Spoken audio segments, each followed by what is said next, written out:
Whenever I use a reference, an illustration from pop culture, I always feel like I need to do a disclaimer. Anybody used to watch Everybody Loves Raymond? Okay, so there's some heathens like me. I don't recommend the show to everybody. It's got a lot of things that are definitely not commendable about the show. But there was an episode. I shouldn't have said that. I'd embarrass those of you who raise your hands. I hope you weren't looking around to see. But anyway, there was an episode of Everybody Loves Raymond about the suitcase. Anybody remember this? Nobody's going to raise their hand now. There's an episode about the suitcase where, and if memory serves, and it may not, but if memory serves, Ray and Deborah got back from a vacation, and there was one suitcase that, and I don't remember why, but for some reason, neither one of them wanted to unpack and put away this one suitcase.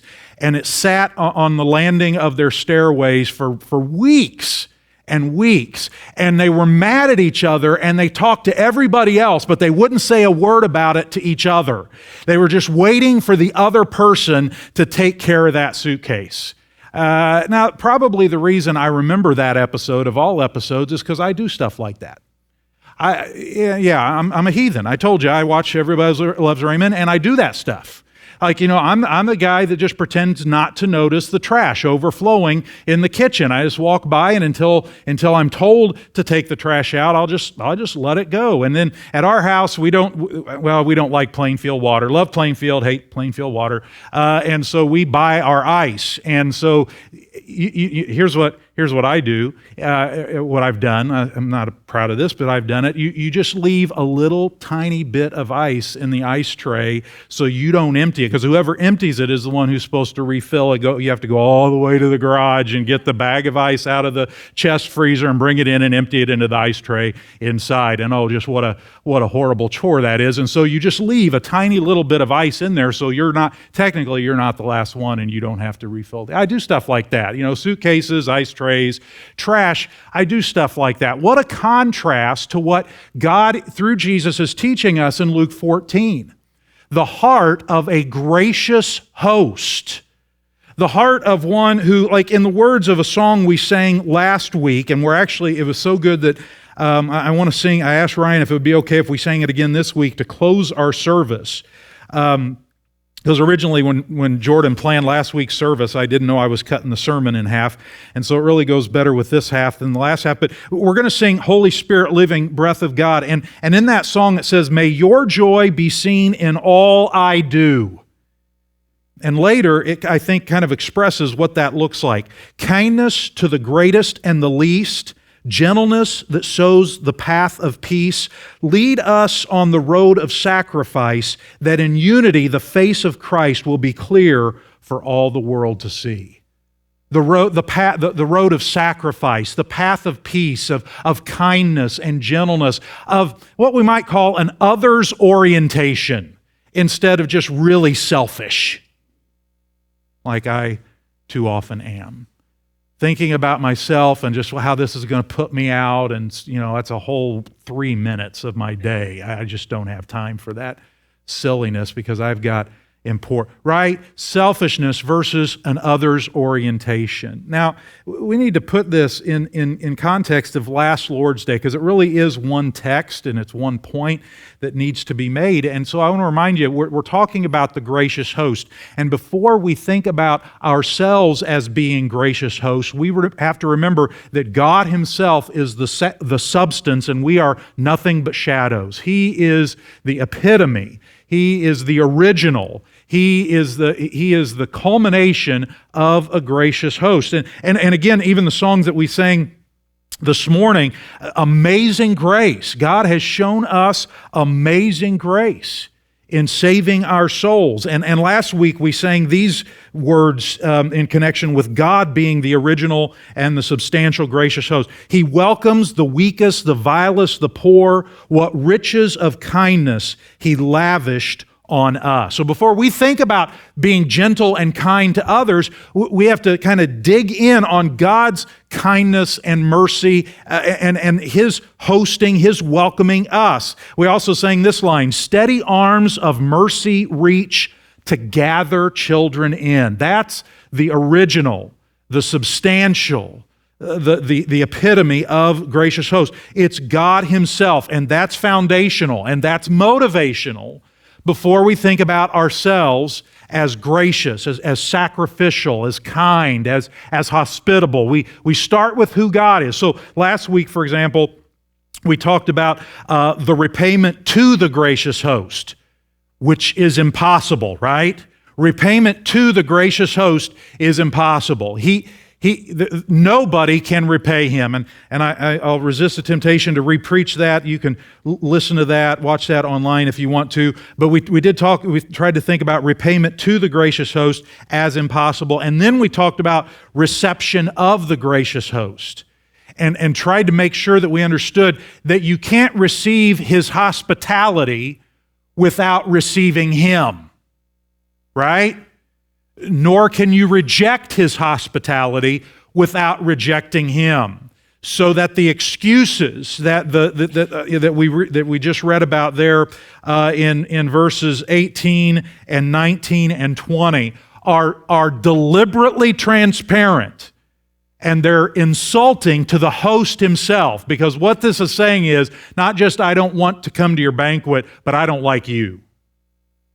It's personal and it's insulting. And by the way, there's no doubt more that could be said about those excuses, but I do think that's the main point. Somebody asked me afterwards, do you think this is kind of the same kind of excuses that people use today? Maybe excuses that revolve around money, excuses that revolve around job, excuses that revolve around family. I think probably that is exactly true, and probably the same thing, though graciously, needs to be said to people who make those kind of excuses today. I mean, what would you say to the guy who says, I've married a wife and I cannot come? Bring her along! Isn't that what you'd say? I mean, what? So what? That's just such a transparent... Well, you say to somebody who says, well, family. Bring them along. They too should respond, right? They too should receive the host and his hospitality. So we thought about that together last Lord's Day. Let's move on and now think together about reflection of the gracious host. Reflection. So really, and especially it's in the first part of that passage, verses 11 to 14, that are about our reflecting. Now again, in the text, so it goes backwards, right? It starts with the reflection, it starts with the shadow, and then moves to the substance. And I've inverted that in our order, because the logical order is first you have God's grace, and then you have our graciousness. That's the kind of chronological order, or the logical order. And so we're going to, after all of this is built on last Lord's Day, but I want to think with you for a few minutes about reflecting this gracious host in our lives as well. I remind you that I mentioned last week that the word invite, or some form of that word, it's the same word that sometimes in the New Testament is translated call. It's like a summons. And so being invited to the banquet, and to God's banquet, God is the inviter and we as the invitees, is tied to, it's the same word that we find elsewhere in the Scriptures as call. So let me just think about a few of these uses together. Romans chapter 8, verses 28 to 30, right? I mean, probably anybody who's spent any time in church at all knows Romans 8:28. Sadly, it sometimes is disconnected from verses 29 and 30. But 28 is where it says, all things work together for good for those who love God, for those who are the what? The called according to His purpose, right? The called. And what is it? What is the purpose of God in calling us? Well, that's verses 29 and 30. For whom He foreknew, He also predestined to be what? Conformed to the image of His Son, that He might be the firstborn among many brothers, and whom He predestined, these He also called. Right? So twice in those three verses, you've got the call, the invitation, and it sandwiches this idea of the purpose of God's call, which is to make us like Jesus. Jesus, remember in verse 24 in particular, where it moves from Jesus quoting the Master in the parable to Jesus Himself speaking? Jesus is the gracious host.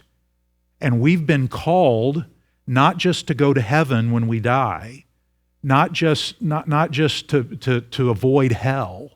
We've been called to become like our host, right? We've been called to be like Jesus. We've been called to be gracious and to be hospitable. 2 Corinthians chapter 3 and verse 18, we all with unveiled face, beholding as in a mirror the glory of the Lord, are being what? Transformed into the same image. So let me tell you what I'm trying to do and the reason I did this order. Last week, I hope that we beheld the glory of our gracious host, and that we saw how beautiful He is, how attractive is His glory, so that even before I preach this sermon, we're being transformed into that same image. It's not just for the purpose of singing or feeling better or having joy, but it's for we behold the glory of the gracious host so that we're transformed into that same image. Amen? Are you out there? Right? And that's what we're going to focus on today. There are all kinds of 1 Peter 1, verses 15 to 16, I mentioned last week. As He who called you is holy, you also be holy. Right? And one aspect of that holiness is grace, hospitality, humility. Talked about God's humility last week. 2 Peter chapter 1 and verses 3 and 4. Also, again, He calls us and He's given us all things that pertain to life and godliness.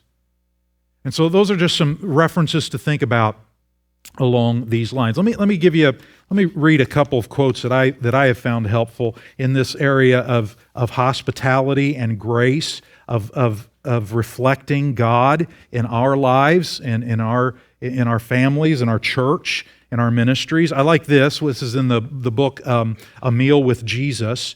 In there it says, Jesus didn't run projects, establish ministries, create programs, or put on events. He ate. He ate meals. If you routinely, there's the word, share meals, and you have a passion for Jesus, then you'll be doing mission. Mission is kind of a buzzword in the American church today and evangelicalism today. It's a good word. People ask questions like, are you living on mission? And I don't know what comes to your mind when if you think about that question. Are you living on mission? This is exactly what Jesus is talking about. Host. Be hospitable. Open up your home. Invite people into your life. We're not talking about, this doesn't have to be some kind of radical change in what you do. It's inviting other people to do what you do with you. I'm not talking about taking up tons of more time in your week. It is time consuming. It can be inconvenient. But what we're suggesting here is being gracious hosts is what it means to live on mission.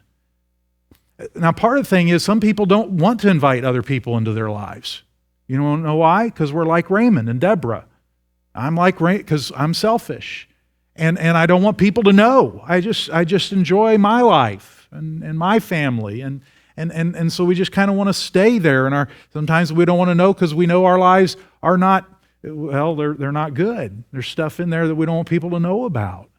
And it's impossible to live on mission in those cases. But reflecting the gracious host is actually living on mission, inviting people into your life. Now, a great book on this subject is Rosaria Butterfield's book. It's titled The Gospel Comes with a House Key. It's a really good book, but let me give you this warning. Here's the disclaimer. She practices a kind of hospitality that probably will intimidate everybody else in our church. Like she is queen hospitality. And if you read the book thinking, I'll never attain to that level, you may be right. Because, I mean, it is radical. And so I recommend the book to you, but I would encourage you not to become intimidated because you can't do what she does. I don't think there are very many people that can do what she does. All right? And that's okay. But I do think we should be challenged to be hospitable and to at least grow. You don't have to take giant leaps in growth, but you ought to be taking steps. Right? And so I'm just going to select excerpts from her book. It's really good. She says, she calls it practicing radically ordinary hospitality. So she knows it's radically different from the world around us, but she's suggesting inviting people in. But so she calls it radically ordinary hospitality. It necessitates building margin into your day, time where regular routines can be disrupted but not destroyed. Now, that automatically kind of disqualifies a number of us who don't have margin in our day.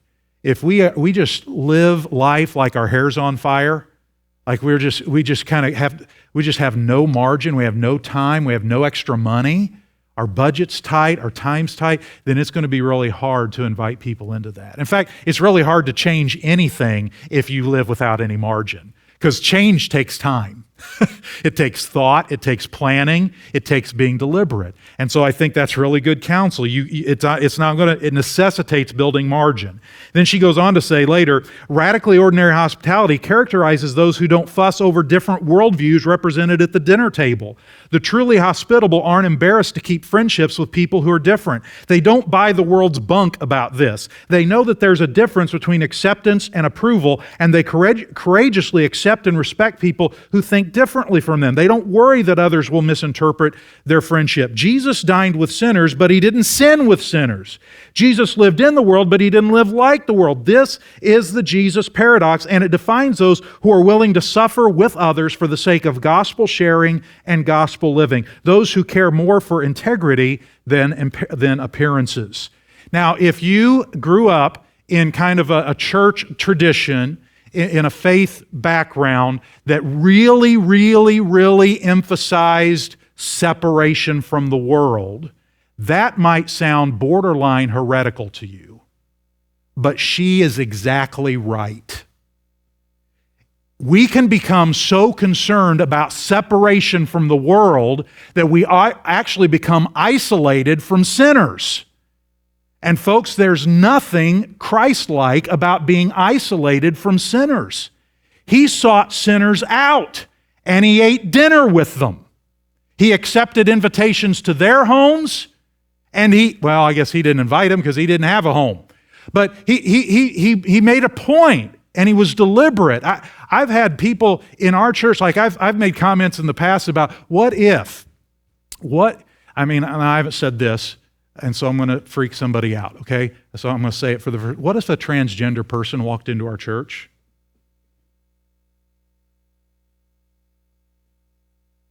What do we do? I think there's very little danger that anybody in our church is going to be tempted to become transgender.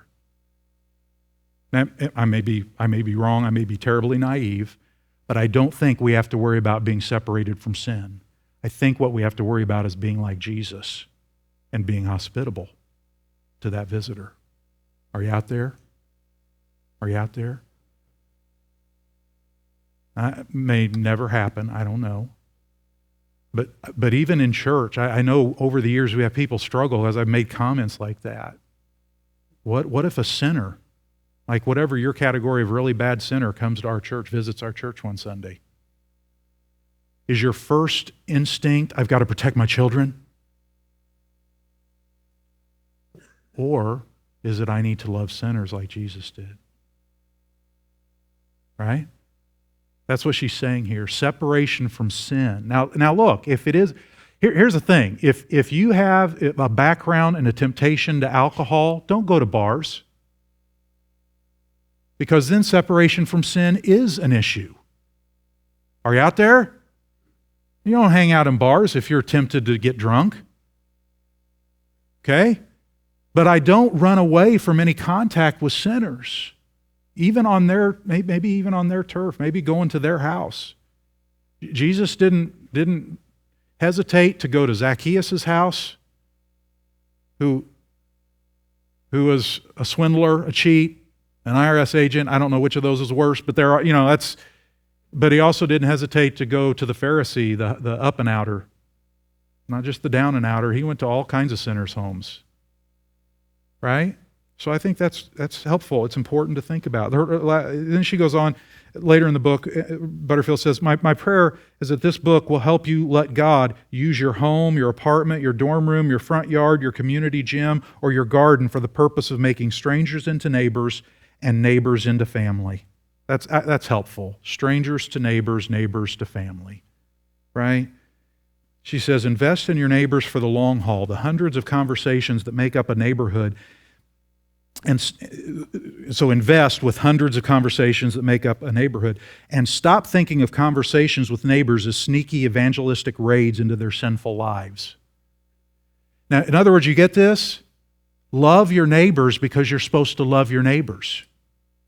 Like, really love them. It's not loving them as just a means to another end. Like, loving your neighbors is an end in itself, right?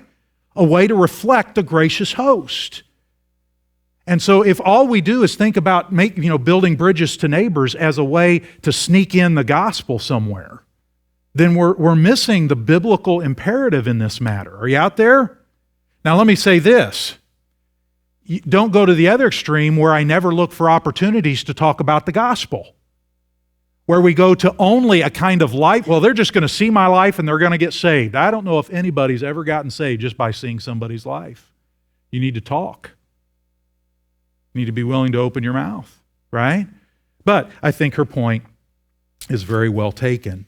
So we need to, if we tend to be the score-keeping, turn-taking kind of host, the kind of host that Jesus identifies in our text, you only invite somebody, so next time it's their turn to invite you. If you're a turn-taking, score-keeping kind of host, what Jesus is saying, become an others-oriented kind of host. Not keeping score, not taking turns, just loving your neighbor, just extending hospitality. I heard this illustration one time, I think it's helpful. Hosting, gracious hospitality is not like serving in a soup line. Because if you're on one side of the table in the line and the needy person is on the other side of the table, then it's almost like, well, there's inherent distance. There's a difference. I've got my act together and you don't, and so I can help you out. No, you don't serve in a soup line. You invite them to dinner, and you sit down at the table with them, because after all, you know what? Have you figured this out? You are the poor and the crippled and the lame and the blind. You're not reaching down. You're just reaching across and extending grace to people who are just like you, right? You will never extend hospitality and grace to the poor and the crippled and the lame and the blind until you realize you are the poor and the crippled and the lame and the blind, right? Now, let me give you some categories of people that we should seek to be gracious toward, that we should seek to extend hospitality to. All right? Can I give you, what do I got here? If I get to all of them, 6. Number 1, to the poor and needy. Now, I know I just said you're the poor, okay? But here's the reality. Especially, politics have so fractured our culture, and it's terribly sad that conservatives are not the party who care about the poor and the needy.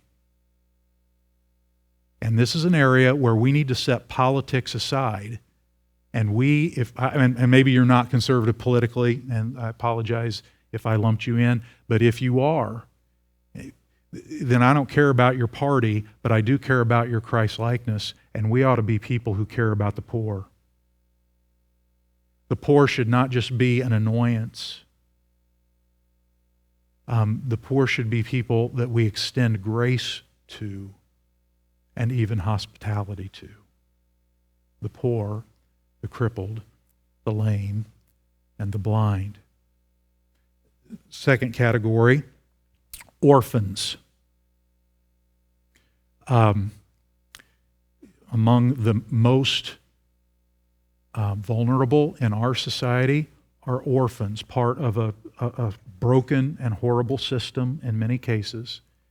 And so whether it's you yourself fostering or adopting or considering how I can help others who foster or adopt, this is a way that we can be like our gracious host, that we can extend grace and hospitality to people who really need it in our society. Now, let me say this. Remember that point about margin earlier? We're not talking about, some people have this, almost this glamorized view of radical stepping out. I think actually adopting and fostering are for people who have margin in their lives. This shouldn't just be some blind leap of faith into the dark. It should be reasoned and considered. But when that's done and we have the ability to reach out in this way, well, then this is a way that you can reflect the gracious host. After all, he adopted us into his family. Right? Third category, strangers. And by that, I'm talking about, I'm using that in kind of a biblical definition. I'm talking about foreigners. Like we are strangers in a foreign land. Right? That's how the Bible describes us as believers. We're exiles. And we should be sensitive to those that are immigrants or international students in our land, in our country. We should reach out. Thank God. I'm just so thankful that John and Marissa are here in our church now and reaching out from our church to international students. What a blessing and what a great opportunity for our church family. How can we support them, and how can we personally be involved with them? I also had a quote here in the blog, in the email from Tony Merida. He wrote a book called Ordinary. Again, it doesn't have to be this radical shift, but he wrote a book called Ordinary, How to Turn the World Upside Down. And he said this: mission isn't always astonishing. It might look like a barbecue or a neighborhood basketball game or going grocery shopping for your neighbor, but these ordinary things can have extraordinary effects. And then he goes on, he says, some report that as many 80% of the 500,000 international students never set foot in an American home. Are we really that inhospitable as a culture? Now, John tells me, I don't remember the year that Merida wrote this book, but John Sharbaugh told me that actually that number is double. There are over, well, probably not now because of COVID, but pre-COVID, there were over 1 million international students on American soil. But he said probably that number of 80%, at least in their experience, is not much different. Probably still 80% of over 1 million foreign students on American soil have never set foot in an American home. And by the way, they want to. Like they like learning our culture while they're here. And so that's a way. I partner with Sharbaughs or ask Sharbaughs, how can I get connected to some international students on the IUPUI campus? And let me connect that quickly. Fourth category, unreached people groups. How can I be involved in ministry to unreached people groups? I can pray. I've shared with you before, I get an email every day from the Joshua Project. It's an unreached people group of the day. It's actually, honestly, it's fairly daunting. 365 unreached people groups every year. I mean, we can just get numb to that. Unreached people group is classified by most missiologists in our country today as one who have less than 2% of the population believers. In other words, not enough believers to sustain a disciple-making movement on their own. They need help from outside to come in. Now, that's big. Let me narrow it down just to 4 for you. Kalinga, Philippines. They're unreached because they're remote. It's a mountainous, they're not big people groups, they're really small tribes. And so they're not on a lot of missiologist radar, but you know what? We have missionaries, we have Filipino nationals that we support in Kalinga, Philippines that are, I don't know how many churches, there are probably over a dozen churches they've planted in tribal regions, the mountain regions there in the north part of the Philippines. You can get interested in them. You can pray for them daily. You can get connected on Facebook. You can connect with them and say, hey, that's an unreached people group that I can take an interest in. Maybe someday they always want Americans to come visit them. If you can get over the flight, it's awesome. Flight about killed me, but the visit was awesome. So awesome, I'd go again, even though I hated the flight. But anyway, that's an unreached people group. Secondly, Jordan, the country, not the person. Jordanians are an unreached people group in the Middle East. Guess what? We have a missionary in Jordan that I'm not going to name because this will be online. But a missionary who's reaching out to Jordanians, you can connect with that missionary. You can pray. You can reach out, get emails. I don't know, probably not social media. I don't think, but anyway, that's a connection our church has, and this is one probably we don't think of. But I'm not going to swear to this, but I think if you were to remove Roman Catholics from the equation, many missiologists lump Roman Catholic Christians together with evangelical Christians or Protestant Christians, and so, for example, countries like Spain would not, by many missiologists, be considered unreached. But the reality is less than 1% of the people who claim Christianity are Protestants in Spain. Spain is an unreached people, and it's not 100% of the country is Catholic. And I would say Spain, and we've got our missionaries, Andy and Lindsay, on boots on the ground in Spain. And I'm so thankful for that. And you can connect with them. And he's on our website, on our Facebook group all the time. And you can connect with Andy and Lindsay. We also have the Barnes in France, which would be in a similar situation. And so the unreached are a way for us to reflect our gracious host. What number? 5, the lost here at home. The lost here at home. I would suggest to you, even people, your neighbors, your literal physical neighbors. I think, and this might be a little bit of a stretch, but as Jesus talked about extending hospitality to people who can't repay you, in my mind, I thought, maybe this would be a legitimate kind of distinguisher between fellowship and evangelism. Because in fellowship, what ought to happen is that we're mutually encouraging each other's faith. Right? Are you out there? In other words, there is repayment. There's mutual benefit to this. But when I'm not saying there's no repayment, but I'm saying maybe evangelism would be in this category. Jan and I, you talk about a push from God. One of my nurses who helped save my life and take care of me lives right across the street from me. It was actually pretty embarrassing because she came in, I'm using COVID brain as an excuse because I was not all there. She also had a mask on. But she came in and we're talking, I'm like, oh, you live in Plainfield? I live in Plainfield. Oh, really? What part of Plainfield? Oh, we're on Brookside. You're on Brookside? What's your address? Oh, you're my neighbor. Holy cow. And so we took her out as a thank you, her and her husband, a week ago. And we're just really praying for a divine appointment in the grace of God coming through us to her. God's grace came to me through her. So I hope that God's grace can come to them through us. But the loss, are you building time into your schedule? Inviting people into your life? Finally, I would just encourage you to think, even in terms of church fellowship, and I just said it's mutually encouraging, but please understand that ministry, disciple making, is not about you. Too many times, whether it's career, jobs, or even ministry, we're in a day and age where it's about my fulfillment. I got to find a ministry that fulfills me. Ministry is not about fulfilling you. It's about loving and serving others. And fellowship should not be just about getting together with people so I feel better, so that I'm happy, so that I enjoy myself. If I hang out with even brothers and sisters, but they're no better off because of it, then I would encourage you to reconsider what fellowship is. It's not just hanging out. Those are categories, ways that we can and should be reflecting our gracious host. Lastly, and quickly, I just want to mention repayment by the gracious host. That's verse 14. And I direct your attention there. Repayment by the gracious host. You will be blessed.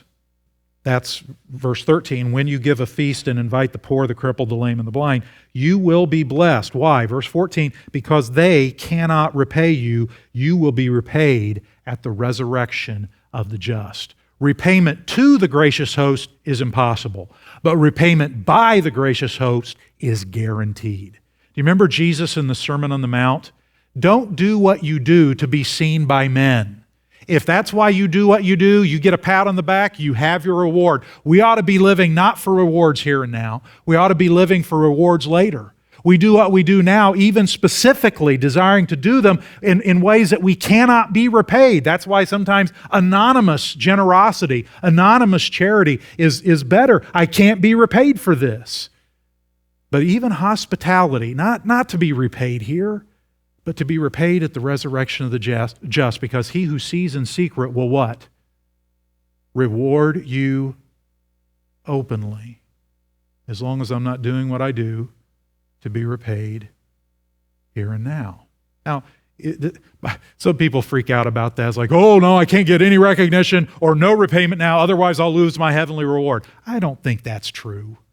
Do you? Do you really think God's going to yank your reward if somebody happens to notice and say thank you?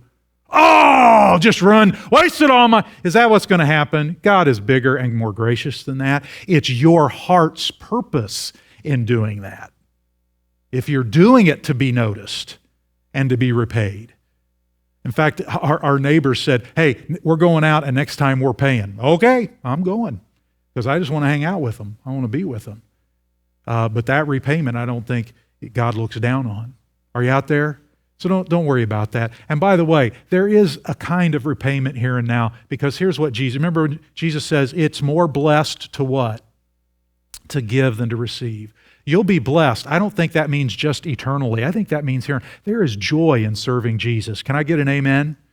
Yeah, I may not be repaid financially. I may not be repaid in a lot of ways, but there's joy. There's blessedness in doing what you do for Jesus and not to be repaid by men. Let me try to bring this full circle and I'm done. I'm not proud of my selfishness, but can I tell you something? I'm trying. Now, Jana will tell you I probably fail a lot, but now it's, I think, mostly because I genuinely don't notice the trash overflowing, not because I deliberately don't notice it. And I have recently, I may have failed, but I'm making an effort. You want to know why? Not because Jana's nagging me more.